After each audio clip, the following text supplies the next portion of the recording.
చెంబ అరుంధతిని ఓడించి తనను నేను నా శక్తులతో బంధించగలను అని చెప్పి అంటూ ఉంటుంది. ఇక దాంతో రణవీర్ పక్కన ఉండే లాయర్, ఇదిగో చెంబ, నువ్వు ఇలా మాటలతో కాదు చేతల్లో చేసి చూపించు అని చెప్పి అంటూ ఉంటాడు. దాంతో చెంబ వెంటనే ఒక మంత్రాన్ని జపిస్తూ ఉంటుంది. ఆ మంత్రాన్ని జపించగానే లాయర్ మరుగుజ్జులాగా మారిపోతాడు. ఇక దాంతో రణవీర్ లాయరు ఎక్కడున్నావు అని చెప్పి లాయర్ కోసం వెతుకుతూ ఉంటాడు.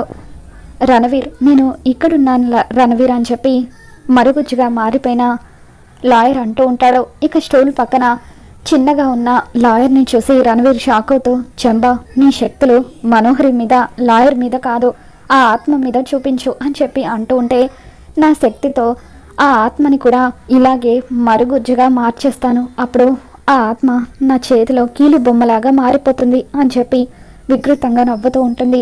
ఆ తర్వాత చెంబ అమరింటికి వస్తూ ఆరుని మరుగుజ్జుగా మార్చేయబోతూ ఉంటే, ఇకప్పుడు గుప్తా ఈ విషయం తెలుసుకుని కంగారుగా ఆరు కోసం వెతుకుతూ ఉంటాడు.